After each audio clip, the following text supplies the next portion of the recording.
सबना मेरे वालों एक बार फिर तो जय मसीह दी।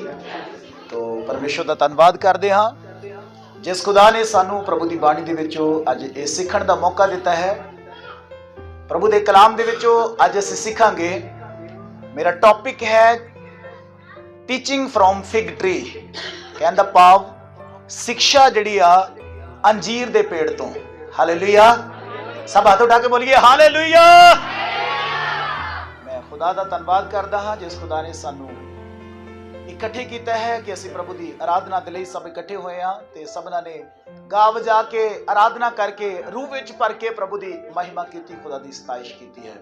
अच्छी गल है रूह विच हो के प्रभु की आराधना करना, क्योंकि बाइबल कहती है कि अंत के समयां दे विच इन्हां दिनां विच प्रभु चाहुंदा है ते इहो जिहे भगतां नूं लभदा है जिहड़े रूह ते सच्चाई नाल ओहदी आराधना करदे ने। आमीन हालेलुया। असीं प्रभु दे वचन दे विचों सीखांगे। मेहरबानी दे नाल कोई जना बाइबल दे विचों पढ़िए मरकुस दी अंजील और उसका 11 अध्याय और उसकी 12 तो लैके 14 आयत तक बाइबल दे विचों पढ़ दईए जिसनूं मिलदा है। हुण इहदी 20 और 21 आयत पढ़ दईए। हालेलुया। सब बोलिए हालेलुया। हुण सारे अपना ध्यान जिहड़ा इधर ले आइए। थोड़े समय दे लई असीं बहुत एक गहरी स्टडी नूं सीखण वास्ते जा रहे हां। मेरे ख्याल विच अंजीर दे पेड़ दे बारे तुसीं बहुत वारी इस कहानी नूं सुणिया होएगा कि अंजीर दा रुख सी, एक पेड़ सी जिहदे कोलों दी प्रभु यीशु मसीह बैतनिया दे विचों निकल के आ रहे आ ते उन्हां नूं की लगी, बोलो भुख लगी ते उन्हां ने दूर तो एक अंजीर दा पेड़ वेख्या जिहड़ा हरिया भरिया सी। लिखिया उहदे पत्ते हरे सी ते यीशु मसीह ने की जाणिया मन विच कि शायद इहदे तो सानू कुछ खाण लई मिले ते उहदे कोल गए। जदों कोल गए कलाम च लिखिया कि पत्तियां तो सिवाए उहदे तो कुछ होर नहीं लभ्या।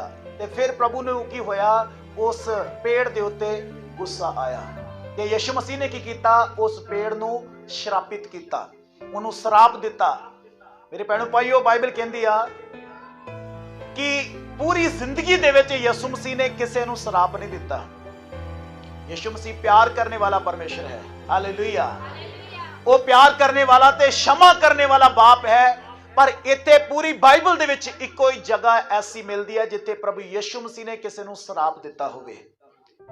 हुण सीखण दी गल इह है कि अगले आपां पढ़िया कि उहदा प्रभु यीशु मसीह दे श्राप ने काम भी कीता कि वो जिहड़ा रुख सीगा ਉਹਦੇ ਆਉਣ ਦੇ ਆਉਂਦੇ ਵੇਲੇ ਜਦੋਂ ਉਹਨਾਂ ਨੇ ਦੇਖਿਆ ਤੇ ਉਹ ਰੁੱਖ ਉੱਪਰ ਤੋਂ ਲੈ ਕੇ ਜੜਾਂ ਤੱਕ ਪੂਰਾ ਸੁੱਕ ਚੁੱਕਾ ਸੀਗਾ।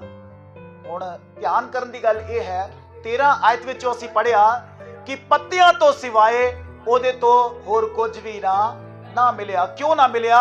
ਕਿਉਂਕਿ ਅੰਜੀਰ ਦੀ ਰੁੱਤ ਨਹੀਂ ਸੀ। ਲਿਖਿਆ ਨਾ ਉੱਥੇ, ਹਾਂ ਲਿਖਿਆ ਫਲ ਦੀ ਰੁੱਤ ਨਾ ਸੀ।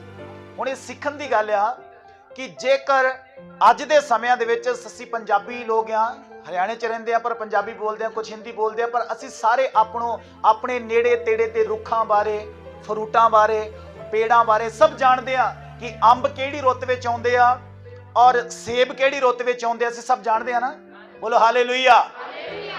हुण इत्थे लिखिया कि ओह अंजीरां दी रुੱਤ नहीं सी, ओह फल दी रुੱਤ नहीं सी, पर फिर भी यीशु मसीह नूं ते क्रोध आया। हुण इहदे विच देखो अंजीर दा कोई कसूर लगदा अज इस समय दे विच इन्हां दिनां दे विच।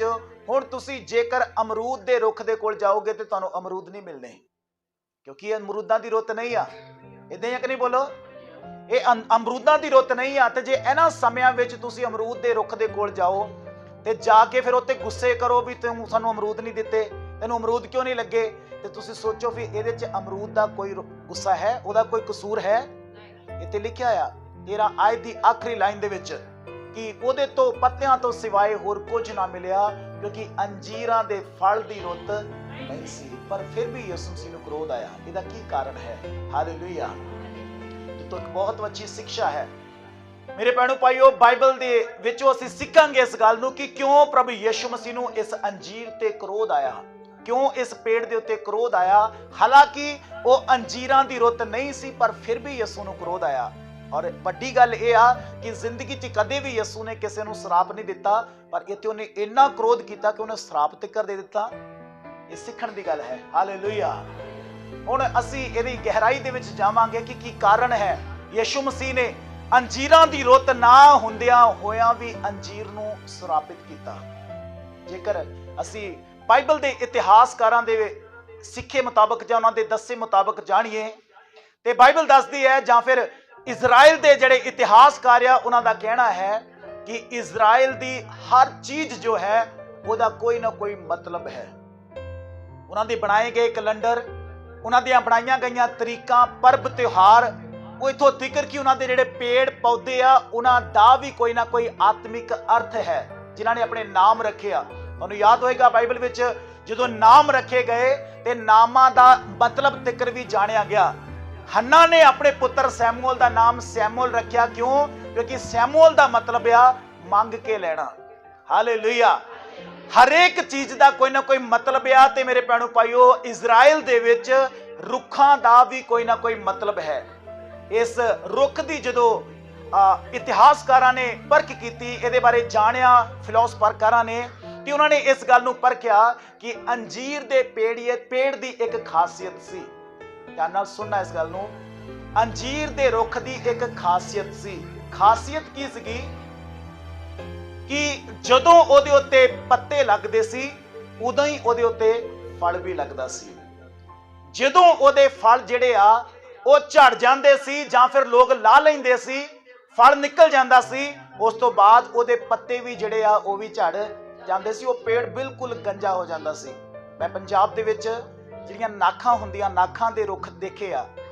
ਮੈਂ ਜਿਸ ਚਰਚ ਵਿੱਚ ਰਹਿੰਦਾ ਸੀ ਪਹਿਲਾਂ ਅੰਮ੍ਰਿਤਸਰ ਵਿੱਚ, ਉੱਥੇ ਇੱਕ ਬਾਗ ਸੀ ਰਸਤੇ ਵਿੱਚ, ਤੇ ਮੈਂ ਕਈ ਵਾਰੀ ਜਦੋਂ ਲੰਘਿਆ ਤੇ ਮੈਂ ਦੇਖਦਾ ਕਿ ਉਹ ਬਾਗ ਬਿਲਕੁਲ ਸੜਿਆ ਸੁੱਕਿਆ ਦਿਖਦਾ ਸੀ। ਇੱਕ ਵੀ ਪੱਤਾ ਦਿਖਾਈ ਨਹੀਂ ਦਿੰਦਾ। ਦੇਖਣ ਨੂੰ ਇਦਾਂ ਲੱਗਦਾ ਕਿ ਇਹ ਬਾਗ ਜਿਹੜਾ ਆ ਸੁੱਕ ਚੁੱਕਾ ਆ, ਸੜ ਚੁੱਕਾ ਆ, ਇਹਨੂੰ ਹੁਣ ਵੱਢ ਦੇਣਾ ਚਾਹੀਦਾ ਆ। ਪਰ ਜਿੱਦਾਂ ਹੀ ਨਾਖਾਂ ਦੀ ਰੁੱਤ ਆਉਂਦੀ ਸੀ, ਉਹ ਬਾਗ ਸੜਿਆ ਸੁੱਕਿਆ ਬਾਗ ਹਰਿਆ ਭਰਿਆ ਹੋ ਜਾਂਦਾ ਸੀ ਤੇ ਬੜੀਆਂ ਨਾਖਾਂ ਲੋਕ ਉਹਦੇ ਤੋਂ ਤੋੜਦੇ ਹੁੰਦੇ ਸੀ। ਸੇਮ ਇਦਾਂ ਹੀ ਅੰਜੀਰ ਦੇ ਪੇੜ ਦੀ ਇਹ ਖਾਸੀਅਤ ਸੀ ਕਿ ਜਦੋਂ ਵੀ ਉਹਦੇ ਉੱਤੇ ਫਲ ਲੱਗਦਾ ਸੀ ਉਦੋਂ ਹੀ ਉਹਦੇ ਉੱਤੇ ਪੱਤੇ ਆਉਂਦੇ ਸੀ। ਜਿੱਦਾਂ ਹੀ ਉਹਦਾ ਫਲ ਜਿਹੜਾ ਉਹ ਝੜ ਜਾਂਦਾ ਸੀ, ਨਾਲ ਹੀ ਉਹਦੇ ਪੱਤੇ ਵੀ ਝੜ ਜਾਂਦੇ ਸੀ। ਪੱਤੇ ਤੋਂ ਬਗੈਰ ਕਦੇ ਵੀ ਇਹਦੇ ਤੇ ਅੰਜੀਰ ਨਹੀਂ ਉੱਗਦਾ ਸੀ, ਅੰਜੀਰ ਨਹੀਂ ਲੱਗਦੇ ਸੀ, ਤੇ ਅੰਜੀਰਾਂ ਤੋਂ ਬਗੈਰ ਕਦੇ ਵੀ ਇਹਦੇ ਉੱਤੇ ਪੱਤੇ ਨਹੀਂ ਆਉਂਦੇ ਸੀ। ਇਹੀ ਇਸ ਪੇੜ ਦੀ ਖਾਸੀਅਤ ਸੀ। ਪਰ ਕਈ ਵਾਰੀ ਇਦਾਂ ਹੋ ਜਾਂਦਾ ਸੀ, ਅੱਜ ਵੀ ਹੁੰਦਾ ਇਦਾਂ। ਕਈ ਵਾਰੀ ਦੇਖਦੇ ਹਾਂ, ਸਾਡੇ ਆਪਣੇ ਘਰ ਦੇ ਵਿੱਚ ਇੱਕ ਅਮਰੂਦ ਦਾ ਬੂਟਾ ਸੀਗਾ, ਅਸੀਂ ਵੱਢ ਦਿੱਤਾ ਸੀ ਉਹਨੂੰ, ਪਰ ਉਹ ਅਮਰੂਦ ਕਈ ਵਾਰੀ ਉਹਨੂੰ ਬੇਟਾਈਮੇ ਅਮਰੂਦ ਲੱਗ ਜਾਂਦੇ ਸੀ। ਇੱਥੇ ਵੀ ਕਈ ਵਾਰੀ ਹੋ ਜਾਂਦਾ ਹੋਊਗਾ ਇਦਾਂ ਨਾ। ਕਈ ਰੁੱਖ ਇਦਾਂ ਦੇ ਆ ਜਿਨ੍ਹਾਂ ਨੂੰ ਕਈ ਵਾਰੀ ਬੇਟਾਈਮੇ ਫਲ ਲੱਗ ਜਾਂਦੇ ਆ। ਪਰ ਵਿਧੀ ਦਾ ਵਿਧਾਨ ਐਸਾ ਆ ਕਿ ਅੰਜੀਰ ਦਾ ਪੇੜ ਜਿਹੜਾ, ਇਹਨੂੰ ਵੀ ਕਦੀ ਕਦੀ ਬੇਟਾਈਮਾ ਫਲ ਲੱਗ ਜਾਂਦਾ ਸੀਗਾ।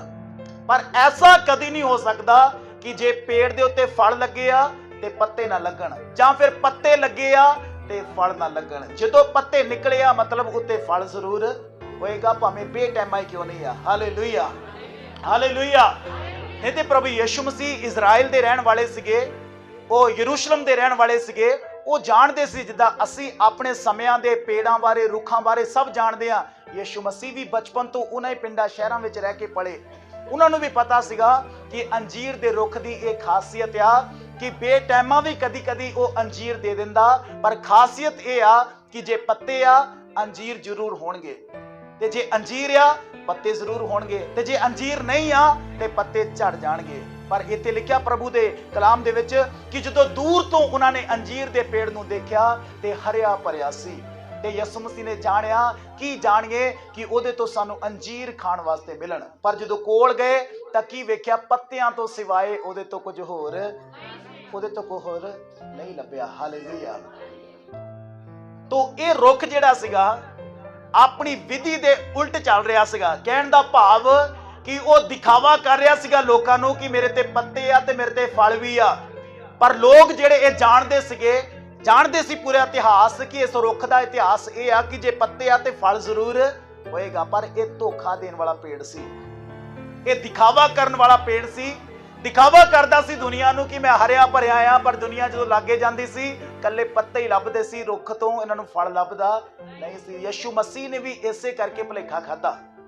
ਯਿਸੂ ਮਸੀਹ ਨੇ ਦੂਰੋਂ ਦੇਖਿਆ ਕਿ ਨਹੀਂ ਤੇ ਪ੍ਰਭੂ ਨੂੰ ਵੀ ਤਾਂ ਪਤਾ ਹੀ ਆ ਵੀ ਆ ਰੁੱਤ ਨਹੀਂ ਆ ਅੰਜੀਰਾਂ ਦੀ। ਫਿਰ ਯਿਸੂ ਮਸੀਹ ਨੂੰ ਕੀ ਲੋੜ ਸੀ ਕਿ ਉਹਦੇ ਕੋਲ ਫਲ ਲੈਣ ਵਾਸਤੇ ਗਏ? ਕਿਉਂਕਿ ਉਹਨਾਂ ਨੇ ਦੂਰ ਤੋਂ ਦੇਖਿਆ ਕਿ ਪੱਤੇ ਲੱਗੇ ਆ ਤੇ ਜ਼ਰੂਰ ਫਲ ਵੀ ਹੋਏਗਾ। ਪਰ ਜਦੋਂ ਕੋਲ ਗਏ ਤੇ ਪੱਤਿਆਂ ਤੋਂ ਸਿਵਾਏ ਉਹਦੇ ਤੋਂ ਕੁਝ ਹੋਰ ਨਾ ਲੱਭਾ। ਇਸੇ ਕਰਕੇ ਯਿਸੂ ਮਸੀਹ ਨੂੰ ਉਹਦੇ ਤੇ ਕ੍ਰੋਧ ਆਇਆ। ਉਹਦੇ ਤੇ ਗੁੱਸਾ ਆਇਆ ਕਿਉਂਕਿ ਉਹ ਪੇੜ ਕੀ ਕਰ ਰਿਹਾ ਸੀਗਾ, ਲੋਕਾਂ ਨੂੰ ਧੋਖਾ ਦੇ ਰਿਹਾ ਸੀ, ਦੁਨੀਆ ਨੂੰ ਦਿਖਾਵਾ ਕਰ ਰਿਹਾ ਸੀਗਾ। ਹਾਲੇਲੂਇਆ। ਤੇ ਮੇਰੇ ਭੈਣੋ ਭਾਈਓ, ਇਸ ਤੋਂ ਸਾਨੂੰ ਆਤਮਿਕ ਸਿੱਖਿਆ ਕੀ ਮਿਲਦੀ ਹੈ? ਪ੍ਰਭੂ ਯਿਸੂ ਮਸੀਹ ਨੇ ਜ਼ਿੰਦਗੀ 'ਚ ਕਿਸੇ ਨੂੰ ਸਰਾਪ ਨਹੀਂ ਦਿੱਤਾ, ਬਸ ਇੱਕ ਪੇੜ ਨੂੰ ਦਿੱਤਾ, ਉਹਨੂੰ ਜਿਹੜਾ ਕੀ ਕਰ ਰਿਹਾ ਸੀਗਾ, ਦਿਖਾਵਾ ਕਰ ਰਿਹਾ ਸੀਗਾ। ਹਾਲੇਲੂਇਆ। ਤੋ ਅੱਜ ਸਾਨੂੰ ਸਭਨਾਂ ਨੂੰ ਇਹ ਗੱਲ ਬੜੀ ਸਿੱਖਣ ਦੀ ਜ਼ਰੂਰਤ ਹੈ, ਚਾਹੇ ਅਸੀਂ ਵਰਸ਼ਿਪਰ ਹਾਂ, ਚਾਹੇ ਅਸੀਂ ਸਾਜ਼ ਵਜਾਉਂਦੇ ਹਾਂ, ਚਾਹੇ ਅਸੀਂ ਆਤਮਾ 'ਚ ਭਰ ਕੇ ਬੰਦਗੀ ਕਰਦੇ ਹਾਂ, ਚਾਹੇ ਅਸੀਂ ਹਰ ਹਫਤੇ ਚਰਚ ਆਉਂਦੇ ਹਾਂ, ਚਾਹੇ ਅਸੀਂ ਆਪਣਾ ਪੂਰਾ ਦਾਨ ਦਸ਼ਵਾਸ ਪਾਉਂਦੇ ਹਾਂ, ਪਰ ਫਿਰ ਵੀ ਸਾਨੂੰ ਇਸ ਗੱਲ ਦੇ ਤੇ ਧਿਆਨ ਕਰਨ ਦੀ ਲੋੜ ਆ ਕਿ ਕਿਤੇ ਮੇਰਾ ਜੀਵਨ ਉਸ ਅੰਜੀਰ ਦੇ ਪੇੜ ਵਾਂਗ ਦੁਨੀਆ ਨੂੰ ਦਿਖਾਵੇ ਦਾ ਜੀਵਨ ਤਾਂ ਨਹੀਂ ਆ, ਕਿ ਅਸੀਂ ਸਿਰਫ ਦਿਖਾਈ ਤਾਂ ਨਹੀਂ ਰਹੇ ਕਿ ਅਸੀਂ ਮਸੀਹੀ ਆ, ਅਸੀਂ ਰੱਬ ਦੇ ਘਰ ਜਾਂਦੇ ਆ, ਅਸੀਂ ਬੰਦਗੀ ਕਰਦੇ ਆ। ਬਾਈਬਲ ਕਹਿੰਦੀ ਆ ਕਿ ਯਿਸੂ ਮਸੀਹ ਨੂੰ ਇਹਦੇ ਤੇ ਇਸੇ ਲਈ ਇੰਨਾ ਕ੍ਰੋਧ ਆਇਆ ਕਿਉਂਕਿ ਇਹ ਦਿਖਾਉਂਦਾ ਕੁਝ ਹੋਰ ਸੀ ਤੇ ਹੈ ਕੁਝ ਹੋਰ ਸੀ। ਸਿਆਣਾ ਦੀ ਕਹਾਵਤ ਹੈ, ਕਹਿੰਦੇ ਹਾਥੀ ਕੇ दांत ਦਿਖਾਣੇ ਕੇ ਕੁਝ ਔਰ ਤੇ ਖਾਣੇ ਕੇ, ਦਿਖਦੇ ਆ ਨਾ ਬਾਹਰ ਦੋ ਦੰਦ ਦੇ, ਉਹ ਖਾਣ ਵਾਲੇ ਨਹੀਂ ਹੁੰਦੇ, ਪਰ ਦੁਨੀਆ ਨੂੰ ਦੇਖਦੇ ਵੀ ਹਾਥੀ ਦੇ ਦੰਦ ਆ, ਪਰ ਖਾਣ ਵਾਲੇ ਉਹਦੇ ਅੰਦਰ ਦੰਦ ਹੁੰਦੇ ਆ। ਹਾਲੇਲੂਇਆ। ਕਈ ਵਾਰੀ ਮੇਰੇ ਭੈਣੋ ਭਾਈਓ ਅਸੀਂ ਐਸਾ ਜੀਵਨ ਬਤੀਤ ਕਰਦੇ ਆ, ਅਸੀਂ ਸੋਚਦੇ ਹਾਂ ਕਿ ਫਿਰ ਕੀ ਦੁਨੀਆ ਨੂੰ ਕੀ ਪਤਾ ਇਸ ਚੀਜ਼ ਬਾਰੇ, ਮੇਰੇ ਅੰਦਰ ਜੋ ਵੀ ਚੱਲਦਾ, ਮੈਂ ਜੋ ਵੀ ਕਰਦਾ, ਇਹ ਮੇਰੀ ਪਰਸਨਲ ਲਾਈਫ ਆ। ਪਰ ਮੈਂ ਚਰਚ ਵੀ ਜਾਂਦਾ, ਮੈਂ ਦੁਆ ਵੀ ਕਰਦਾ, ਮੈਂ ਬੰਦਗੀ ਵੀ ਕਰਦਾ, ਮੈਂ ਆਤਮਾ 'ਚ ਵੀ ਭਰਦਾ ਜਾਂ ਭਰਦੀ ਆ। ਅਸੀਂ ਇਹ ਗੱਲਾਂ ਸੋਚਦੇ ਹਾਂ, ਪਰ ਇਹ ਗੱਲ ਯਾਦ ਰੱਖੋ, ਬਾਈਬਲ ਕਹਿੰਦੀ ਹੈ ਕਿ ਇੱਕ ਦਿਨ ਸਾਡਾ ਸੱਚਾ ਨਿਆਂ ਕਰਤਾ ਆਏਗਾ ਤੇ ਇੱਕ ਨੂੰ ਪ੍ਰਕਾਸ਼ਿਤ ਵਾਕਿਆ 'ਚ ਲਿਖਿਆ, ਕਹਿੰਦਾ ਦੇਖੋ ਮੈਂ ਜਲਦ ਆਉਂਦਾ ਹਾਂ ਤੇ ਫਲ ਮੇਰੇ ਕੋਲ ਹੈ, ਚੰਗੇ ਨੂੰ ਚੰਗੇ ਲਈ ਤੇ ਮਾੜੇ ਨੂੰ ਮਾੜੇ ਲਈ। ਤੇ ਬਾਈਬਲ ਕਹਿੰਦੀ ਹੈ ਕਿ ਇੱਕ ਅੰਜੀਰ ਦਾ ਰੁੱਖ ਪੇੜ ਜਿਹਨੂੰ ਖੁਦਾ ਨੇ ਹੱਥ ਨਾਲ ਨਹੀਂ ਬਣਾਇਆ। ਹਾਲੇਲੂਇਆ। ਦੁਨੀਆ ਦੀ ਹਰ ਚੀਜ਼ ਪਰਮੇਸ਼ਰ ਨੇ ਮੂੰਹ ਤੋਂ ਕਹੀ ਤੇ ਉਹ ਬਣ ਗਈ, ਪਰ ਇੱਕ ਇਨਸਾਨ ਆ ਜਿਹਨੂੰ ਬਾਈਬਲ 'ਚ ਲਿਖਿਆ ਖੁਦਾ ਨੇ ਆਪਣੇ ਹੱਥੀਂ ਬਣਾਇਆ ਤੇ ਆਪਣੇ ਵਰਗਾ ਤੇ ਆਪਣੇ ਸਰੂਪ ਉੱਤੇ। ਹਾਲੇਲੂਇਆ। ਤੇ ਜੇਕਰ ਮੇਰੇ ਭੈਣੋ ਭਾਈਓ ਸਾਡੇ ਤੋਂ ਪ੍ਰਭੂ ਖੁਸ਼ ਨਹੀਂ ਆ, ਸੋਚੋ ਜੇ ਉਹ ਮੂੰਹ ਨਾਲ ਕਹੇ ਹੋਏ ਬਣਾਏ ਹੋਏ ਪੇੜ ਨੂੰ ਇੰਨਾ ਸਰਾਪ ਦੇ ਸਕਦਾ ਗੁੱਸੇ 'ਚ ਆ ਕੇ, ਤੇ ਅਸੀਂ ਜਿਹਨੂੰ ਉਹਨੇ ਹੱਥੀਂ ਬਣਾਇਆ ਸਾਡੇ ਤੋਂ ਕਿੰਨਾ ਨਾਰਾਜ਼ ਉਹ ਹੋਏਗਾ ਜੇਕਰ ਅਸੀਂ ਵੀ ਦਿਖਾਵੇ ਦੀ ਜ਼ਿੰਦਗੀ ਜੀਵਾਂਗੇ, ਜੇ ਧੋਖੇ ਦੀ ਜ਼ਿੰਦਗੀ ਜੀਵਾਂਗੇ। ਇਸ ਲਈ ਅੱਜ ਮੇਰੇ ਭੈਣੋ ਭਾਈਓ ਸਾਨੂੰ ਇਸ ਗੱਲ ਤੇ ਧਿਆਨ ਕਰਨ ਦੀ ਲੋੜ ਆ ਕਿ ਸਾਡੀ ਜ਼ਿੰਦਗੀ ਫਲਵੰਤ ਹੈ। ਹਾਲੇਲੂਇਆ। ਆਪਣੇ ਆਪ ਨੂੰ ਅੰਜੀਰ ਦੇ ਪੇੜ ਦੇ ਸਥਾਨ ਦੇ ਉੱਤੇ ਰੱਖ ਕੇ ਸੋਚੋ ਕਿ ਮੈਂ ਅੰਜੀਰ ਦਾ ਪੇੜ ਆ, ਜੇ ਅੱਜ ਪ੍ਰਭੂ ਯਿਸੂ ਮਸੀਹ ਮੇਰੇ ਕੋਲ ਆਵੇ। ਬਾਈਬਲ ਕਹਿੰਦੀ ਹੈ ਯਹੋਨਾ ਦੀ ਅੰਜੀਰ 15 ਅਧਿਆਇ ਵਿੱਚ ਲਿਖਿਆ ਕਿ ਸੱਚੀ ਅੰਗੂਰਾਂ ਦੀ ਵੇਲ ਤੇ ਤੁਸੀਂ ਮੇਰੀਆਂ ਫਲ ਕਿਹਨੂੰ ਲੱਗਦਾ? ਬੋਲੋ। ਫਲ ਤਣੇ ਨੂੰ ਨਹੀਂ ਲੱਗਦਾ, ਫਲ ਕਿਹਨੂੰ ਲੱਗਦਾ? ਟਾਹਣੀਆਂ ਨੂੰ ਹੀ ਲੱਗਦਾ ਆ। ਤੇ ਜੇ ਟਾਹਣੀਆਂ ਬੇਫਲੀਆਂ ਹੋਣ, ਤੇ ਯਹੋਨਾ ਦੀ ਅੰਜੀਲ 15 ਵਿੱਚ ਲਿਖਿਆ, ਕਹਿੰਦਾ ਜਿਹੜੀ ਟਾਹਣੀ ਫਲ ਨਹੀਂ ਦਿੰਦੀ ਮੈਂ ਉਹਨੂੰ ਵੱਢ ਦਵਾਂਗਾ ਤੇ ਅੱਗ ਦੇ ਵਿੱਚ ਸੁੱਟ ਦੇਵਾਂਗਾ। ਫਿਰ ਉੱਤੇ ਲਿਖਿਆ ਕਹਿੰਦਾ ਤੁਹਾਡਾ ਫਲ ਬਣਿਆ ਰਹੇ। ਹਾਲੇਲੂਇਆ। ਬੋਲੋ ਹਾਲੇਲੂਇਆ। ਭੈਣੋ ਭਾਈਓ, ਜੇ ਅੱਜ ਪ੍ਰਭੂ ਯਿਸੂ ਮਸੀਹ ਸਾਡੇ ਕੋਲ ਆਵੇ ਤੇ ਇਹ ਸੋਚ ਕੇ ਆਵੇ ਇਹ ਮੇਰੀ ਬੇਟੀ, ਇਹ ਮੇਰਾ ਬੇਟਾ ਹਰ ਹਫਤੇ ਮੇਰੀ ਬੰਦਗੀ ਕਰਦਾ ਹੈ, ਕਿਉਂ ਨਾ ਮੈਂ ਇਹਦੇ ਕੋਲ ਜਾਵਾਂ ਤੇ ਦੇਖਾਂ ਕਿ ਇਹਦੇ ਕੋਲ ਫਲ ਹੈ। ਤੇ ਜੇ ਉਹ ਸਾਡੇ ਚੋਂ ਫਲ ਨਾ ਲੱਭੇ ਤਾਂ ਫਿਰ ਸਾਡਾ ਕੀ ਹਸ਼ਰ ਹੋਏਗਾ? ਹੈ ਕਿ ਨਹੀਂ? ਬੋਲੋ। ਫਿਰ ਸਾਡਾ ਹਸ਼ਰ ਉਹ ਕੀ ਕਰੇਗਾ? ਜੇ ਉਹ ਰੁੱਖ ਨੂੰ ਇੰਨਾ ਸਰਾਪ ਦੇ ਸਕਦਾ ਤੇ ਸਾਡੇ ਤੋਂ ਕਿੰਨਾ ਕੁ ਖੁਸ਼ ਹੋਏਗਾ ਪ੍ਰਭੂ ਯਿਸੂ ਮਸੀਹ।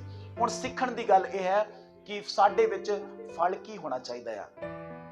ਅੰਜੀਰ ਦੇ ਪੇੜ ਉੱਤੇ ਤੇ ਅੰਜੀਰ ਲੱਗਦੇ ਸੀ, ਪਰ ਸਾਡੇ ਕਲੀਸਿਆ ਦੇ ਉੱਤੇ ਕਿਹੜੇ ਫਲ ਹੋਣੇ ਚਾਹੀਦੇ ਆ? ਹਾਲੇਲੂਇਆ। ਸਾਡੀ ਜ਼ਿੰਦਗੀ ਤੋਂ ਪਰਮੇਸ਼ਰ ਕਿਹੜੇ ਫਲਾਂ ਦੀ ਉਮੀਦ ਕਰਦਾ ਹੈ? ਕਿ ਇੱਕ ਵਿਸ਼ਵਾਸੀ ਜਿਹੜਾ ਮੇਰੇ ਵਿੱਚ ਆ ਗਿਆ, ਜਿਹਨੇ ਅੱਜ ਤੋਂ 20 ਸਾਲ ਪਹਿਲਾਂ, 15 ਸਾਲ ਪਹਿਲਾਂ ਜਾਂ 30 ਸਾਲ ਪਹਿਲਾਂ ਜਾਂ ਫਿਰ 2 ਸਾਲ ਪਹਿਲਾਂ, 2 ਮਹੀਨੇ ਪਹਿਲਾਂ ਮੈਨੂੰ ਕਬੂਲ ਕੀਤਾ, ਮੇਰੇ ਨਾਮ 'ਚ ਬਪਤਿਸਮਾ ਲਿਆ, ਤੇ ਅੱਜ ਯਿਸੂ ਮਸੀਹ ਤੁਹਾਡੇ ਤੋਂ ਮੇਰੇ ਤੋਂ ਕਿਹੜੇ ਫਲਾਂ ਦੀ ਉਮੀਦ ਰੱਖਦਾ ਹੈ? ਜਾਣਦੇ ਹਾਂ। ਬਾਈਬਲ ਦੇ ਵਿੱਚ ਪੜਾਂਗੇ ਅਸੀਂ। ਪੜ੍ਹੀਏ ਗਲਾਤੀਆ ਦੀ ਕਿਤਾਬ, ਉਸ ਦਾ 5 ਅਧਿਆਏ ਔਰ ਉਸ ਦੀ 22 ਆਇਤ ਨੂੰ ਜੇਕਰ ਬਾਈਬਲ ਵਿੱਚ ਪੜ੍ਹੀਏ ਕਿ ਤੁਹਾਡੇ ਤਾਂ ਮੇਰੇ ਵਿੱਚੋਂ ਪਰਮੇਸ਼ਰ ਕਿਹੜੇ ਫਲਾਂ ਦੀ ਉਮੀਦ ਰੱਖਦਾ ਹੈ। ਬੋਲਾਂਗੇ ਹਾਲੇਲੂਇਆ। ਸਮਝ ਆ ਰਿਹਾ ਸਾਰਿਆਂ ਨੂੰ?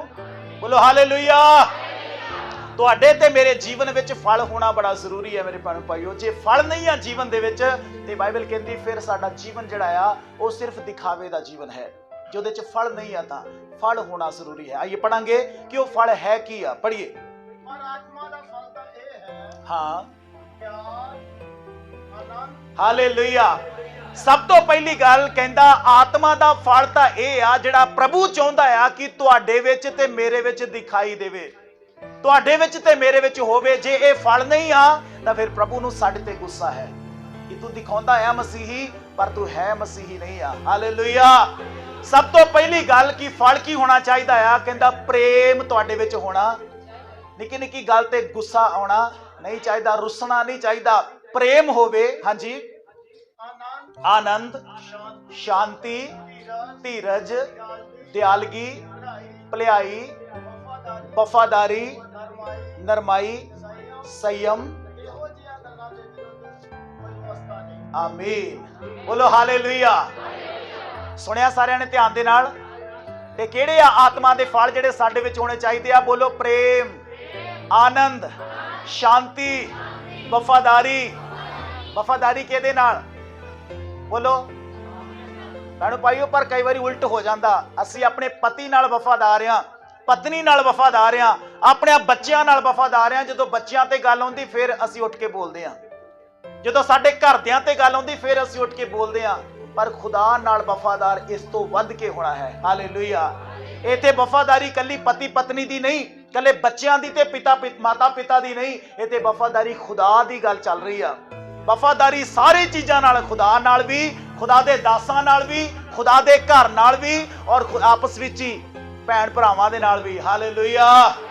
ਇੱਕ ਦੂਜੇ ਨਾਲ ਕੀ ਹੋਣਾ? ਵਫਾਦਾਰ, ਧੋਖੇ ਕਰਨ ਵਾਲੇ ਨਹੀਂ, ਬੇਵਫਾਈਆਂ ਕਰਨ ਵਾਲੇ ਨਹੀਂ। ਆਮੀਨ, ਹਾਲੇਲੂਇਆ। ਫਿਰ ਲਿਖਿਆ ਧੀਰਜ। ਧੀਰਜ ਦਾ ਭਾਵ ਸਮਝਦੇ ਆ? ਧੀਰਜ ਰੱਖਣਾ, ਮਨ ਵਿੱਚ ਹੌਸਲਾ ਕਰਕੇ ਬਹਿਣਾ। ਹਾਲੇਲੂਇਆ। ਤੇ ਕਈ ਵਾਰੀ ਨਹੀਂ ਵੀ ਟਾਈਮ ਮਿਲਿਆ ਤਾਂ ਵੀ ਕੋਈ ਗੱਲ ਨਹੀਂ ਆ। ਮੈਂ ਪੰਜਾਬ ਦੇ ਵਿੱਚ ਸੇਵਕਾਈ ਕਰ ਰਿਹਾ, ਕਈ ਵਾਰੀ ਉੱਥੇ ਇਦਾਂ ਹੋ ਜਾਂਦਾ ਸੀ, ਹੁਣ ਲੋਕ ਸੁਧਰ ਗਏ ਆ। ਕਈ ਵਾਰੀ ਹੋ ਜਾਂਦਾ ਕਿ ਕਈ ਵਾਰੀ ਨਾਂ ਲੈਣਾ ਭੁੱਲ ਗਏ ਨਾ ਕਿਸੇ ਦਾ, ਵੀ ਇਹਨੇ ਆ ਨਹੀਂ ਕੀਤਾ ਚਰਚ ਵਿੱਚ, ਉਹਨੇ ਆ ਕੀਤਾ ਚਰਚ ਵਿੱਚ, ਨਾਂ ਨਹੀਂ ਲਿਆ ਕਿਸੇ ਦਾ, ਜਾਂ ਕਿਸੇ ਨੂੰ ਮੌਕਾ ਨਹੀਂ ਦਿੱਤਾ ਆ ਕੇ ਦੁਆ ਕਰਨ ਦਾ, ਉਹਨੇ ਹੀ ਫਿਰ ਉਸ ਜਾਣਾ, ਉਹਨੇ ਹੀ ਗੁੱਸਾ ਕਰ ਲੈਣਾ ਕਿ ਮੇਰਾ ਨਾਂ ਨਹੀਂ ਬੋਲਿਆ। ਤੇ ਭੈਣੋ ਭਾਈਓ ਧਿਆਨ ਕਰੋ, ਫਿਰ ਸਾਡਾ ਜੀਵਨ ਮਸੀਹੀ ਜੀਵਨ ਨਹੀਂ ਆ। ਫਿਰ ਅਸੀਂ ਸਿਰਫ ਦਿਖਾਵਾ ਕਰ ਰਹੇ ਹਾਂ ਕਿ ਮੈਂ ਮਸੀਹੀ ਆ, ਪਰ ਸਾਡੇ ਜੀਵਨ 'ਚ ਫਲ ਨਹੀਂ ਆ। ਹਾਲੇਲੂਇਆ। ਬਾਈਬਲ ਕਹਿੰਦੀ ਆ ਕਿ ਜੇਕਰ ਸਾਡੇ ਜੀਵਨ ਵਿੱਚ ਫਲ ਨਹੀਂ ਆ ਤਾਂ ਫਿਰ ਸਾਡੇ ਤੋਂ ਪ੍ਰਭੂ ਖੁਸ਼ ਨਹੀਂ ਆ, ਕਿਉਂਕਿ ਪ੍ਰਭੂ ਨੂੰ ਤੇ ਫਲ ਚਾਹੀਦੇ ਆ। ਉਹ ਫਲ ਕਬੂਲ ਕਰਦਾ ਹੈ। ਉਹਨੂੰ ਕੋਈ ਮਤਲਬ ਨਹੀਂ ਤੁਸੀਂ ਕਿਹੋ ਜੀ ਜ਼ਿੰਦਗੀ ਜੀਂਦੇ ਆ, ਉਹਨੂੰ ਕੋਈ ਮਤਲਬ ਨਹੀਂ ਤੁਸੀਂ ਕਿੱਦਾਂ ਚਰਚ ਦੇ ਵਿੱਚ ਆਉਂਦੇ ਆ, ਨੰਗੇ ਪੈਰੀ ਆਉਂਦੇ ਆ ਕਿ ਚੱਪਲ ਪਾ ਕੇ ਆਉਂਦੇ ਆ, ਕਿ ਬੜੇ ਬੜੇ ਵਧੀਆ ਕੰਪਨੀ ਦੇ ਸ਼ੂ ਪਾ ਕੇ ਆਉਂਦੇ ਆ। ਉਹਨੂੰ ਇਸ ਗੱਲਾਂ ਦਾ ਮਤਲਬ ਨਹੀਂ। ਤੁਸੀਂ ਕੋਟ ਪਾ ਕੇ ਆਏ ਆ ਕਿ ਜਾਂ ਫਿਰ ਤੁਸੀਂ ਇੱਕ ਸਿੰਪਲ ਟੀ-ਸ਼ਰਟ ਪਾ ਕੇ, ਉਹਨੂੰ ਮਤਲਬ ਨਹੀਂ ਨਾ ਗੱਲਾਂ ਦਾ। ਇਹ ਤਾਂ ਅਸੀਂ ਆਪਣੇ ਸਹੂਲਤਾਂ ਦੇ ਲਈ ਆਪਣੇ ਆਪ ਨੂੰ ਸਵਾਰ ਕੇ ਰੱਖਦੇ ਆ, ਕਿਉਂਕਿ ਅਸੀਂ ਖੁਦਾ ਦੇ ਬੰਦੇ ਆ। ਪਰ ਖੁਦਾ ਨੂੰ ਜੋ ਸਾਡੇ ਤੋਂ ਚਾਹੀਦਾ ਉਹ ਹੈ ਫਲ। ਕੀ ਚਾਹੀਦਾ? ਬੋਲੋ, ਫਲ ਚਾਹੀਦਾ ਖੁਦਾ ਨੂੰ। ਪ੍ਰਭੂ ਬਸ ਫਲ ਹੀ ਚਾਹੁੰਦਾ ਹੈ। ਹੁਣ ਤੁਸੀਂ ਵੀ ਆਪਣੇ ਘਰਾਂ 'ਚ ਸੋਚ ਕੇ ਦੇਖੋ ਕਿ ਅਸੀਂ ਕੋਈ ਰੁੱਖ ਲਾਈਏ ਆਪਣੇ ਘਰ ਵਿੱਚ, ਤੇ ਜੇ ਉਹ ਫਲ ਹੀ ਨਾ ਦੇਵੇ ਤੇ ਆਪਾਂ ਵੀ ਸੋਚਾਂਗੇ ਨਾ ਕੋਈ ਫਾਇਦਾ ਤਾਂ ਹੈ ਨਹੀਂ ਇਹਦਾ, ਐਵੇਂ ਹੀ ਇੱਥੇ ਨਾ ਪੱਤੇ ਹੀ ਚੱਕੀ ਦੇ ਸਾਲ ਕੁ ਬਾਅਦ ਕੱਢੋ ਇਹਨੂੰ, ਵੱਢੋ ਤੇ ਇਹਨੂੰ ਸੁੱਟੋ ਬਾਹਰ, ਜਾਂ ਇਹਨੂੰ ਅੱਗ ਚਲਾਓ। ਇੱਦਾਂ ਸੋਚਾਂਗੇ। ਪ੍ਰਭੂ ਨੂੰ ਵੀ ਮੇਰੇ ਭੈਣੋ ਭਾਈਓ ਤੁਹਾਡੀ ਜ਼ਿੰਦਗੀ ਦੇ ਵਿੱਚ ਉਹ ਫਲ ਚਾਹੀਦਾ ਹੈ। ਜੇ ਫਲ ਸਾਡੀ ਜ਼ਿੰਦਗੀ 'ਚ ਨਹੀਂ ਆ ਤੇ ਬਾਈਬਲ ਕਹਿੰਦੀ ਖੁਦਾ ਸਾਡੇ ਤੋਂ ਨਾਰਾਜ਼ ਹੈ, ਸਾਡੇ ਤੋਂ ਦੁਖੀ ਹੈ। ਚਾਹੇ ਅਸੀਂ ਕਿੰਨਾ ਵੀ ਵਧੀਆ ਕਿਉਂ ਨਹੀਂ ਕਰਦੇ, ਧਿਆਨ ਨਾਲ ਸੁਣਨਾ, ਖਾਸ ਕਰਕੇ ਵਰਸ਼ਿਪਰ ਵੀ ਧਿਆਨ ਨਾਲ ਸੁਣੀਏ, ਇਹਨਾਂ ਗੱਲਾਂ ਨੂੰ ਗੌਰ ਕਰੀਏ, ਇਹਨਾਂ ਵਚਨਾਂ ਦੇ ਉੱਤੇ। ਕਿਉਂਕਿ ਜੇਕਰ ਸਾਡੀ ਜ਼ਿੰਦਗੀ ਖੁਦਾ ਨੂੰ ਪਸੰਦ ਨਹੀਂ ਆ, ਖੁਦਾ ਨੂੰ ਜੋ ਚਾਹੀਦਾ ਉਹ ਅਸੀਂ ਨਹੀਂ ਦੇ ਰਹੇ, ਤਾਂ ਫਿਰ ਪ੍ਰਭੂ ਨੂੰ ਸਾਡੀ ਭਗਤੀ ਕਰਨ ਦੇ ਨਾਲ ਕੋਈ ਵੀ ਮਤਲਬ ਨਹੀਂ ਆ। ਪ੍ਰਭੂ ਦੇ ਕਲਾਮ 'ਚ ਲਿਖਿਆ ਹੈ, ਮੇਰੀਆਂ ਗੱਲਾਂ ਨਹੀਂ ਆ। ਬਾਈਬਲ ਕਹਿੰਦਾ ਆਪਣਿਆਂ ਗੀਤਾਂ ਦਾ ਰੌਲਾ ਮੇਰੇ ਤੋਂ ਦੂਰ ਕਰ ਲੈ। ਹਕੀਕਤ ਹੈ ਇਹ। ਅਸੀਂ ਸੋਚਦੇ ਆ ਮੈਂ ਬਹੁਤ ਸੋਹਣਾ ਗਾ ਲੈਂਦੀ ਆ, ਮੈਂ ਬਹੁਤ ਸੋਹਣਾ ਗਾ ਲੈਂਦਾ ਆ, ਮੈਂ ਅੱਗੇ ਜਾ ਕੇ ਗਾਊਂਗਾ, ਮੈਨੂੰ ਮੌਕਾ ਮਿਲੇ ਕਦੀ ਗਾਉਣ ਦਾ, ਮੈਨੂੰ ਕਦੀ ਮੌਕਾ ਹੀ ਨਹੀਂ ਮਿਲਿਆ, ਮੈਂ ਪਿੱਛੇ ਬੈਠਾ ਰਹਿਣਾ, ਪਿੱਛੇ ਬੈਠੀ ਰਹਿਣੀ। ਅਸੀਂ ਇਹ ਗੱਲਾਂ ਸੋਚਦੇ ਆ, ਪਰ ਪ੍ਰਭੂ ਨੂੰ ਇਹਨਾਂ ਗੱਲਾਂ ਨਾਲ ਕੋਈ ਮਤਲਬ ਨਹੀਂ ਆ। ਪ੍ਰਭੂ ਨੂੰ ਮਤਲਬ ਹੈ ਕਿ ਤੇਰੀ ਜ਼ਿੰਦਗੀ 'ਚ ਫਲ ਹੈ। ਇਸ ਲਈ ਲਿਖਿਆ, ਅੰਜੀਰ ਦੇ ਰੁੱਖ ਦੇ ਕੋਲ ਪ੍ਰਭੂ ਗਏ ਉਮੀਦ ਕਰਕੇ ਕਿ ਇਹਦੇ ਤੋਂ ਫਲ ਮਿਲੇਗਾ, ਪਰ ਫਲ ਨਹੀਂ ਮਿਲਿਆ ਤੇ ਯਿਸੂ ਨੂੰ ਕ੍ਰੋਧ ਆਇਆ ਕਿ ਤੂੰ ਦਿਖਾਵੇ ਕਰ ਰਿਹਾ ਸੀ ਬਸ। ਅੱਜ ਵੀ ਜੇਕਰ ਮੇਰੇ ਭੈਣੋ ਭਾਈਓ, ਚਾਹੇ ਅਸੀਂ ਕੁਝ ਵੀ ਕਰ ਰਹੇ ਹਾਂ ਖੁਦਾ ਦੇ ਲਈ, ਹਰ ਕੰਮ ਕਰ ਰਹੇ ਹਾਂ ਪ੍ਰਭੂ ਦੇ ਲਈ, ਪਰ ਪ੍ਰਭੂ ਨੂੰ ਅੱਛਾ ਲੱਗ ਰਿਹਾ ਉੱਥੇ ਬੈਠੇ ਨੂੰ ਕਿ ਹਾਂ ਮੇਰੀ ਆਰਾਧਨਾ ਚੱਲ ਰਹੀ ਆ ਪਿੰਡ ਮੱਲੇਕਾਂ ਦੇ ਵਿੱਚ, ਇੰਨੇ ਮੇਰੀਆਂ ਬੇਟੀਆਂ ਮੇਰੇ ਬੇਟੇ ਆਪੋ ਆਪਣੇ ਘਰਾਂ ਤੋਂ ਉੱਠ ਕੇ ਠੰਡ ਦੇ ਮੌਸਮ 'ਚ ਵੀ ਆਏ ਆ ਮੇਰੀ ਬੰਦਗੀ ਕਰਨ ਦੇ ਲਈ। ਤੇ ਸੋਚੋ ਜੇ ਅੱਜ ਪ੍ਰਭੂ ਇੱਥੇ ਆ ਕੇ ਸਾਡੇ ਵਿੱਚੋਂ ਇੱਕ ਇੱਕ ਨੂੰ ਮਿਲੇ ਤੇ ਚੈੱਕ ਕਰੇ ਕਿ ਮੇਰੀ ਬੇਟੀ ਵਿੱਚ, ਕੀ ਮੇਰੇ ਬੇਟੇ ਵਿੱਚ, ਕੀ ਇਹ ਆਤਮਾ ਦੇ ਫਲ ਪਾਏ ਜਾਂਦੇ ਆ, ਕਿ ਉਹ ਨਰਮ ਰਹਿੰਦਾ, ਕਿ ਉਹਦੇ 'ਚ ਪਿਆਰ ਹੈਗਾ, कि ਉਹਦੇ 'ਚ ਭਲਾਈ ਹੈਗੀ, ਕਿ ਉਹ ਭਲਾ ਕਰਦਾ ਇੱਕ ਦੂਜੇ ਦਾ, ਕਿ ਉਹ ਭਲਾਈ ਵਿੱਚ ਚੱਲਦਾ ਹੈ, ਕਿ ਉਹ ਵਫਾਦਾਰ ਆ, ਕਿ ਉਹ ਸੰਯਮ ਰੱਖਦਾ, ਆਪਣੇ ਆਪ ਦੇ ਉੱਤੇ ਕੰਟਰੋਲ ਰੱਖਦਾ, ਆਪਣੇ ਆਪ ਨੂੰ ਵਿੱਚ ਆਪਣੇ ਤੇ ਵਸ ਕਰਨਾ ਉਹਨੇ ਸਿੱਖ ਲਿਆ। ਹਾਲੇਲੂਇਆ। ਜੇਕਰ ਅੱਜ ਤੱਕ ਅਸੀਂ ਇਹ ਕੰਮ ਨਹੀਂ ਕੀਤੇ ਤੇ ਮੇਰੇ ਭੈਣ ਭਾਈਓ, ਅੱਜ ਦੇ ਦਿਨ ਮੈਂ ਤੁਹਾਨੂੰ ਸੱਚ ਕਹਿੰਦਾ ਕਿ ਕੋਈ ਗੱਲ ਨਹੀਂ ਆ, ਤੁਹਾਨੂੰ ਮਾਫੀ ਹੈ। ਕਿਉਂਕਿ ਪ੍ਰਭੂ ਦਾ ਦਾਸ ਪੌਲੁਸ ਕਹਿੰਦਾ ਹੈ, ਜਦੋਂ ਮੈਂ ਬੱਚਾ ਸੀ ਤੇ ਬੱਚਿਆਂ ਵਾਂਗ ਬੋਲਦਾ ਸੀ, ਪਰ ਜਦੋਂ ਮੈਂ ਸਿਆਣਾ ਹੋ ਗਿਆ ਤਾਂ ਫਿਰ ਮੈਂ ਬੱਚਿਆਂ ਵਾਲੀਆਂ ਗੱਲਾਂ ਛੱਡ ਦਿੱਤੀਆਂ। ਹਾਲੇਲੂਇਆ, ਬੋਲੋ ਹਾਲੇਲੂਇਆ। ਸਮਝੋ, ਇੱਕ ਸਿੱਖਣ ਦੀ ਗੱਲ ਆ ਕਿ ਧਿਆਨ ਕਰੋ ਕਿ ਇੱਕ ਛੋਟਾ ਜਿਹਾ ਬੱਚਾ ਜਿਹੜਾ ਹਜੇ ਆਪਣੀ ਮਾਂ ਦੀ ਗੋਦੀ ਵਿੱਚ ਆ, 2-3 ਸਾਲ ਦਾ ਹੋ ਕੇ ਉਹ ਤੁਰਨਾ ਸ਼ੁਰੂ ਕਰਦਾ ਤੇ ਉਹਦੇ ਮੂੰਹ ਦੇ ਵਿੱਚੋਂ ਸ਼ਬਦ ਨਿਕਲਦਾ। ਉਹ ਆਪਣੇ ਮੂੰਹ ਦੇ ਵਿੱਚੋਂ ਕਹਿੰਦਾ ਚੋਚੀ। ਰੋਟੀ ਨੂੰ ਕੀ ਕਹਿੰਦਾ? ਚੋਚੀ ਕਹਿੰਦਾ, ਹਨਾ। ਜਾਂ ਫਿਰ ਉਹ ਆਪਣੇ ਡੈਡੀ ਨੂੰ ਵੀ ਬੁਲਾਉਂਦਾ, ਪਾਪਾ ਨੂੰ ਵੀ ਕਹਿੰਦਾ, ਤੇ ਉਹ ਹੋਰ ਪੁੱਠੇ ਸਿੱਧੇ ਸ਼ਬਦਾਂ ਦੇ ਨਾਲ ਬੋਲਦਾ। ਤੇ ਮਾਂ ਬਾਪ ਜਿਹੜੇ ਬੜੇ ਖੁਸ਼ ਹੁੰਦੇ ਕਿ ਨਹੀਂ? ਬੋਲੋ। ਆਪਣੇ ਉਹ ਬੜੇ ਖੁਸ਼ ਹੁੰਦੇ ਦੇਖ ਕੇ ਕਿ ਅੱਜ ਮੇਰੇ ਬੱਚੇ ਦੇ ਮੂੰਹ ਚੋਂ ਆਵਾਜ਼ ਨਿਕਲੀ ਆ। ਭਾਵੇਂ ਉਹਨੇ ਟੁੱਟੀ ਫੁੱਟਾ ਸ਼ਬਦ ਕਿਹਾ ਆ, ਭਾਵੇਂ ਉਹਨੇ ਅੱਜ ਰੋਟੀ ਨੂੰ ਚੋਚੀ ਕਿਹਾ, ਪਰ ਫਿਰ ਵੀ ਖੁਸ਼ ਹੋ ਗਏ। ਇੱਕ ਦੂਜੇ ਨੂੰ ਫੋਨ ਕਰਕੇ ਦੱਸ ਦਿਆ ਕਿ ਅੱਜ ਇਹਨੇ ਸ਼ਬਦ ਕੱਢਿਆ ਮੂੰਹ ਚੋਂ, ਅੱਜ ਇਹ ਬੋਲਿਆ। ਪਰ ਸੋਚੋ, ਉਹੀ ਬੱਚਾ, ਜੇਕਰ ਉਹੀ ਮਾਂ 20 ਸਾਲ ਬਾਅਦ ਜਾਂ 25 ਸਾਲ ਬਾਅਦ ਉਸੇ ਬੱਚੇ ਦੇ ਮੂੰਹ ਚੋਂ ਫਿਰ ਰੋਟੀ ਉਹਨੂੰ ਦਵੇ ਤੇ ਉਹ ਕਵੇ ਚੋਚੀ, ਫਿਰ ਵੀ ਖੁਸ਼ ਹੋਏਗੀ ਮਾਂ? ਬੋਲੋ। ਫਿਰ ਅਸੀਂ ਉਹਨੂੰ ਚੈੱਕ ਕਰਾਵਾਂਗੇ ਡਾਕਟਰ ਤੋਂ ਕਿ ਇਹਦੀ ਜ਼ੁਬਾਨ ਕਲੀਅਰ ਨਹੀਂ ਹੋਈ, ਇਹਦੇ ਸ਼ਬਦ ਸਾਫ਼ ਨਹੀਂ ਆ। ਫਿਰ ਅਸੀਂ ਪਾਸਟਰ ਜੀ ਕੋਲ ਲੈ ਕੇ ਆਵਾਂਗੇ, ਇਹਦੇ ਲਈ ਦੁਆ ਕਰੋ। ਜਿੱਦਾਂ ਆਮ ਬੱਚੇ ਇਸ ਉਮਰ 'ਚ ਬੋਲਦੇ ਆ, ਇਹ ਉਦਾਂ ਬੋਲਦਾ ਨਹੀਂ ਆ। ਕਰਾਵਾਂਗੇ ਕਿ ਨਹੀਂ? ਬੋਲੋ। ਸਾਨੂੰ ਆਪਣੇ ਆਪ ਹੀ ਪਤਾ ਲੱਗ ਜਾਏਗਾ ਕਿ ਇਹਦੇ 'ਚ ਗੜਬੜੀ ਆ। ਸਮਾਂ ਵਧਣ ਦੇ ਨਾਲ ਇਹਦੀ ਉਮਰ ਵਧਣ ਦੇ ਨਾਲ ਇਹਦੇ ਵਿੱਚ ਅੱਛੀਆਂ ਤੇ ਚੰਗੀਆਂ ਤੇ ਸਹੀ ਗੱਲਾਂ ਆ ਜਾਣੀਆਂ ਚਾਹੀਦੀਆਂ ਸੀ। ਤੇ ਸੋਚੋ ਭੈਣੋ ਭਾਈਓ, ਜਦੋਂ ਅਸੀਂ ਮਸੀਹ ਨੂੰ ਕਬੂਲ ਕੀਤਾ ਸੀ, ਜਦੋਂ ਅਸੀਂ ਮਸੀਹ ਵਿੱਚ ਆਏ ਸੀ, ਉਦੋਂ ਤੋਂ ਲੈ ਕੇ ਚਾਹੇ ਸਾਨੂੰ ਅੱਜ 20 ਸਾਲ ਬੀਤ ਗਏ ਆ, ਚਾਹੇ 2 ਸਾਲ ਹੋ ਗਏ ਤੇ ਚਾਹੇ ਸਾਨੂੰ 50 ਸਾਲ ਹੋ ਗਏ ਆ, ਕਿੰਨੇ ਵੀ ਸਾਲ ਹੋ ਗਏ ਮਸੀਹ ਵਿੱਚ ਆਇਆਂ ਨੂੰ, ਜਿਹੜੀਆਂ ਹਰਕਤਾਂ, ਜਿਹੜੇ ਕੰਮ ਅਸੀਂ ਉਦੋਂ ਕਰਦੇ ਸੀ, ਤੇ ਜੇ ਅਸੀਂ ਅੱਜ ਵੀ ਉਹੀ ਕੰਮ ਕਰੀ ਜਾਂਦੇ ਆ, ਤਾਂ ਫਿਰ ਸਾਨੂੰ ਵੀ ਕਿਤੇ ਨਾ ਕਿਤੇ ਆਪਣੇ ਆਪ ਨੂੰ ਚੈੱਕ ਕਰਾਉਣ ਦੀ ਲੋੜ ਹੈ ਕਿ ਗੜਬੜੀ ਆ। ਸਮਾਂ ਬਦਲਣ ਦੇ ਨਾਲ ਪੌਲੁਸ ਪ੍ਰਭੂ ਦਾ ਦਾਸ ਕਹਿੰਦਾ ਹੈ, ਜਦੋਂ ਮੈਂ ਬੱਚਾ ਸੀ ਤੇ ਬੱਚਿਆਂ ਵਾਂਗ ਬੋਲਦਾ ਸੀ ਤੇ ਬੱਚਿਆਂ ਵਾਲੀਆਂ ਬਚਕਾਨੀਆਂ ਹਰਕਤਾਂ ਕਰਦਾ ਸੀ, ਪਰ ਜਿੱਦਾਂ ਮੈਂ ਸਿਆਣਾ ਹੁੰਦਾ ਗਿਆ, ਆਤਮਿਕ ਖਾਲਸ ਦੁੱਧ ਦੀ ਲੋਚ ਕੀਤੀ ਪ੍ਰਭੂ ਦੇ ਕਲਾਮ ਦੀ, ਜਿੱਦਾਂ ਮੈਂ ਕਲਾਮ ਦੀ ਸਿੱਖਿਆ ਵਿੱਚ ਵਾਧਾ ਗਿਆ, ਉਦਾਂ ਹੀ ਉਹ ਬਚਪਨਾ, ਉਹ ਬੱਚਿਆਂ ਵਾਲੀਆਂ ਹਰਕਤਾਂ ਮੇਰੇ ਚੋਂ ਨਿਕਲਦੀਆਂ ਗਈਆਂ। ਰੁੱਸਣਾ, ਗੁੱਸੇ ਹੋਣਾ, ਕ੍ਰੋਧ ਰੱਖਣਾ, ਜਲਸ ਰੱਖਣੀ, ਇੱਕ ਦੂਜੇ ਦਾ ਬੁਰਾ ਸੋਚਣਾ, ਬੁਰਾ ਤੱਕਣਾ, ਕਿਸੇ ਨੂੰ ਪਿੱਛੇ ਖਿੱਚਣ ਬਾਰੇ ਸੋਚਣਾ ਕਿ ਉਹ ਕਿਉਂ ਅੱਗੇ ਵੱਧ ਰਿਹਾ ਆ। ਇਹ ਬੱਚਿਆਂ ਵਿੱਚ ਹੁੰਦੀਆਂ ਇਹ ਹਰਕਤਾਂ ਹਨ। ਤੇ ਸੋਚੋ, ਜੇ ਸਿਆਣਿਆਂ ਬੰਦਿਆਂ ਵਿੱਚ, ਮਤਲਬ ਇੱਕ ਪੁਰਾਣੇ ਵਿਸ਼ਵਾਸੀ ਵਿੱਚ, ਅਸੀਂ ਕਿੰਨੇ ਵੀ ਪੁਰਾਣੇ ਕਿਉਂ ਨਹੀਂ ਆ, ਜੇ ਉਹੀ ਗੱਲਾਂ ਪਾਈਆਂ ਜਾਂਦੀਆਂ, ਤਾਂ ਫਿਰ ਸਾਨੂੰ ਵੀ ਆਪਣੇ ਆਪ ਨੂੰ ਚੈੱਕ ਕਰਨ ਦੀ ਔਰ ਪ੍ਰਭੂ ਦੇ ਹੱਥ ਵਿੱਚ ਦੇਣ ਦੀ ਜ਼ਰੂਰਤ ਹੈ। ਇਸ ਗੱਲ ਨੂੰ ਜਾਣ ਕੇ ਕਿ ਅੱਜ ਪ੍ਰਭੂ ਨੂੰ ਜੇਕਰ ਤੁਹਾਡੇ ਵਿੱਚੋਂ, ਤੁਹਾਡੇ ਜੀਵਨ ਵਿੱਚੋਂ ਕੁਝ ਚਾਹੀਦਾ ਤੇ ਸਿਰਫ ਉਹ ਹੈ ਆਤਮਾ ਦੇ ਫਲ। ਹਾਲੇਲੂਇਆ। ਇਹ ਆਤਮਾ ਦੇ ਫਲ ਜੋ ਹਨ ਉਹ ਬਹੁਤ ਜ਼ਰੂਰੀ ਹੈ ਸਾਡੇ ਜੀਵਨ 'ਚੋਂ ਦਿਖਾਈ ਦੇਣੇ ਚਾਹੀਦੇ ਆ। ਤਾਂ ਸਭ ਤੋਂ ਪਹਿਲੀ ਗੱਲ, ਮੈਂ ਇੱਕ ਵਾਰੀ ਫਿਰ ਬੋਲਾਂਗਾ ਅੰਤ ਦੇ ਵਿੱਚ ਇਹਨਾਂ ਗੱਲਾਂ ਨੂੰ, ਮੇਰੇ ਨਾਲ ਮਿਲ ਕੇ ਜੇ ਤੁਹਾਨੂੰ ਯਾਦ ਆ ਤਾਂ ਬੋਲੋ ਪ੍ਰੇਮ। ਬੋਲੋ ਜੇ ਤੁਹਾਨੂੰ ਯਾਦ ਆ। ਆਨੰਦ,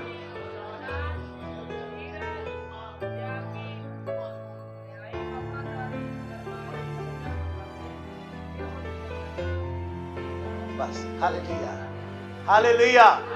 ਹੁਣ ਇਹ ਗੱਲਾਂ ਭੈਣੋ ਭਾਈਓ ਸਿਰਫ ਸਾਨੂੰ ਜ਼ੁਬਾਨੀ ਨਾ ਯਾਦ ਹੋਣ ਨਾ ਹੋਣ, ਪਰ ਮੈਂ ਇੱਕ ਗੱਲ ਦੀ ਗਰੰਟੀ ਦਿੰਦਾ, ਤੁਹਾਨੂੰ ਯਾਦ ਹੋ ਹੀ ਜਾਣੀਆਂ। ਜਿਹੜੀਆਂ ਗੱਲਾਂ ਆਪਾਂ ਪ੍ਰੈਕਟੀਕਲੀ ਕਰਨੀਆਂ ਸ਼ੁਰੂ ਕਰ ਦਿੰਦੇ ਆ ਨਾ, ਉਹਨਾਂ ਨੂੰ ਫਿਰ ਸਾਨੂੰ ਕਾਪੀਆਂ ਤੇ ਲਿਖ ਕੇ ਰੱਖਣ ਦੀ ਲੋੜ ਨਹੀਂ ਪੈਂਦੀ, ਹੈ ਕਿ ਨਹੀਂ? ਬੋਲੋ। ਜਿਹੜੀਆਂ ਗੱਲਾਂ ਜ਼ੁਬਾਨੀ ਆਪਾਂ ਬੋਲਦੇ ਆ ਤੇ ਉਹ ਕਈ ਵਾਰੀ ਭੁੱਲ ਜਾਂਦੀਆਂ, ਪਰ ਜਿਹੜੀਆਂ ਜ਼ਿੰਦਗੀ 'ਚ ਅਪਣਾ ਲੈਂਦੇ ਆ। ਹੁਣ ਮੈਂ ਇੱਕ ਐਗਜ਼ਾਮਪਲ ਦਿੰਦਾ ਕਿ ਗੱਡੀ ਚਲਾਉਣੀ ਜਿਹੜੀ ਆ ਸਿੱਖਣੀ ਪੈਂਦੀ ਆ। ਉਹਨੂੰ ਬੋਲ ਕੇ ਕਹੀਏ ਨਾ ਕਿ ਗੱਡੀ ਇਦਾਂ ਚੱਲਦੀ ਆ, ਇਦਾਂ ਉਹਦਾ ਗੇਅਰ ਪਾ ਲਈਦਾ, ਇਦਾਂ ਉਹਦਾ ਸਟੀਅਰਿੰਗ ਘੁੰਮਦਾ ਆ। ਹੁਣ ਇੱਕ ਨਵੇਂ ਬੰਦੇ ਨੂੰ ਜਾ ਕੇ ਗੱਡੀ 'ਚ ਬਿਠਾ ਦਿਓ, ਚਾਬੀ ਦੇ ਦਿਓ ਵੀ ਜਾ ਲੈ ਜਾ, ਤੇ ਚਲਾ ਲੂਗਾ ਉਹ? ਉਹਨੂੰ ਉਹਦੀ ਪ੍ਰੈਕਟਿਸ ਕਰਨੀ ਪੈਂਦੀ ਆ। ਪਰ ਜਦੋਂ ਪ੍ਰੈਕਟਿਸ ਹੋ ਗਈ, ਉਸ ਤੋਂ ਬਾਅਦ ਫਿਰ ਭਾਵੇਂ ਉਹ 5 ਸਾਲ ਬਾਅਦ ਆ ਕੇ ਵੀ ਸਟੀਅਰਿੰਗ ਫੜੇ ਔਰ ਬਿਲਕੁਲ ਸਿੱਧੀ ਚਲਾਏਗਾ। ਹਾਲੇਲੂਇਆ। ਕਿਉਂ? ਕਿਉਂਕਿ ਉਹਦੀ ਪ੍ਰੈਕਟਿਸ ਕਰਦਾ ਹੈ, ਲਗਾਤਾਰ ਉਹਨੂੰ ਚਲਾਉਂਦਾ ਆ, ਲਗਾਤਾਰ ਚਲਾ ਰਿਹਾ ਉਹਨੂੰ। ਜਦੋਂ ਅਸੀਂ ਇਹਨਾਂ ਫਲਾਂ ਨੂੰ ਆਪਣੀ ਜ਼ਿੰਦਗੀ 'ਚ ਲਾਗੂ ਕਰਨਾ ਸ਼ੁਰੂ ਕਰ ਦਾਂਗੇ, ਪ੍ਰੇਮ ਰੱਖਣਾ ਸ਼ੁਰੂ ਕਰ ਦਾਂਗੇ, ਵਫਾਦਾਰ ਹੋ ਜਾਾਂਗੇ ਖੁਦਾ ਨਾਲ, ਉਹਦੇ ਘਰ ਦੇ ਨਾਲ, ਉਹਦੇ ਦਾਸ ਦੇ ਨਾਲ, ਔਰ ਆਪਸ ਵਿੱਚ ਇੱਕ ਦੂਜੇ ਦੇ ਨਾਲ ਵਫਾਦਾਰ ਹੋ ਜਾਾਂਗੇ। ਪਤੀ ਪਤਨੀ ਨਾਲ ਵਫਾਦਾਰ ਰਹੇ ਤੇ ਪਤੀ ਪਤਨੀ ਨਾਲ ਵਫਾਦਾਰ ਰਹੇ। ਹਾਲੇਲੂਇਆ। ਜਦੋਂ ਇਹਨਾਂ ਗੱਲਾਂ 'ਚ ਵਫਾਦਾਰੀ ਦਿਖਾਵਾਂਗੇ, ਸੰਯਮ ਰੱਖਾਂਗੇ ਔਰ ਧੀਰਜ ਰੱਖਾਂਗੇ। ਸੰਯਮ ਦਾ ਮਤਲਬ ਹੀ ਇਹ ਆ, ਸੰਯਮ ਮਤਲਬ ਆਪਣੇ ਆਪ ਦੇ ਉੱਤੇ ਕੰਟਰੋਲ ਕਰਨਾ। ਬਾਈਬਲ ਕਹਿੰਦੀ ਆ ਮਨ ਚੰਚਲ ਤੇ ਪੁੱਜ ਕੇ ਜਿਹਨੇ ਇਹਦੇ ਤੇ ਕਾਬੂ ਪਾ ਲਿਆ ਉਹਨੇ ਸਮਝ ਲਓ ਕਿ ਉਹਨੇ ਖੁਦਾ ਪਾ ਲਿਆ। ਹਾਲੇਲੂਇਆ। ਇਸ ਲਈ ਮੇਰੇ ਭੈਣੋ ਭਾਈਓ, ਸਮਾਂ ਬੀਤ ਜਾਣ ਦੇ ਨਾਲ ਨਾਲ ਸਾਡੇ ਵਿੱਚੋਂ ਵੀ ਬਚਪਨੀਆਂ ਹਰਕਤਾਂ ਜਿਹੜੀਆਂ ਨਿਕਲ ਜਾਣੀਆਂ ਚਾਹੀਦੀਆਂ ਤੇ ਪ੍ਰਭੂ ਵਿੱਚ, ਮਸੀਹ ਵਿੱਚ ਅਸੀਂ ਸਿਆਣੇ ਬਣ ਜਾਣਾ। ਤੇ ਸਭ ਤੋਂ ਵੱਡੀ ਗੱਲ ਜੋ ਅਸੀਂ ਅੱਜ ਸਿੱਖ ਰਹੇ ਹਾਂ, ਸਾਡੀ ਜ਼ਿੰਦਗੀ 'ਚੋਂ ਫਲ ਨਜ਼ਰ ਆਉਣੇ। ਤੇ ਫਿਰ ਮੱਤੇ ਯੋਹੰਨਾ 15 ਵਿੱਚ ਲਿਖਿਆ ਤੁਹਾਡਾ ਫਲ ਜਿਹੜਾ ਆ ਗਿਆ ਅੱਜ, ਹੋ ਸਕਦਾ ਅੱਜ ਦਾ ਕਲਾਮ ਸੁਣ ਕੇ ਤੁਹਾਡੇ 'ਚੋਂ ਬਹੁਤੇ ਜਣੇ ਆਪਣੇ ਮਨਾਂ 'ਚ ਸੋਚ ਲੈਣ ਕਿ ਹਾਂ ਮੈਨੂੰ ਲੋੜ ਹੈ ਕਿ ਮੈਂ ਜ਼ਿੰਦਗੀ 'ਚ ਫਲ ਲੈ ਕੇ ਆਵਾਂ, ਮੈਂ ਪਿਆਰ ਰੱਖਾਂ ਆਪਸ ਵਿੱਚ ਹੀ, ਮੈਂ ਵਫਾਦਾਰ ਰਹਾਂ ਹਰ ਗੱਲ ਵਿੱਚ। ਤੇ ਹੋ ਸਕਦਾ ਅਗਲੇ ਹਫ਼ਤੇ ਤੱਕ ਸਾਨੂੰ ਉਹ ਫਲ ਫਿਰ ਭੁੱਲ ਜਾਣ। ਉਹਦਾ ਕਲਾਮ ਕਹਿੰਦਾ ਤੁਹਾਡਾ ਫਲ ਬਣਿਆ ਰਹੇ। ਕਦੋਂ ਤੱਕ? ਜਦੋਂ ਤੱਕ ਮੈਂ ਨਹੀਂ ਆ ਜਾਂਦਾ ਵਾਪਸ। ਹਾਲੇਲੂਇਆ।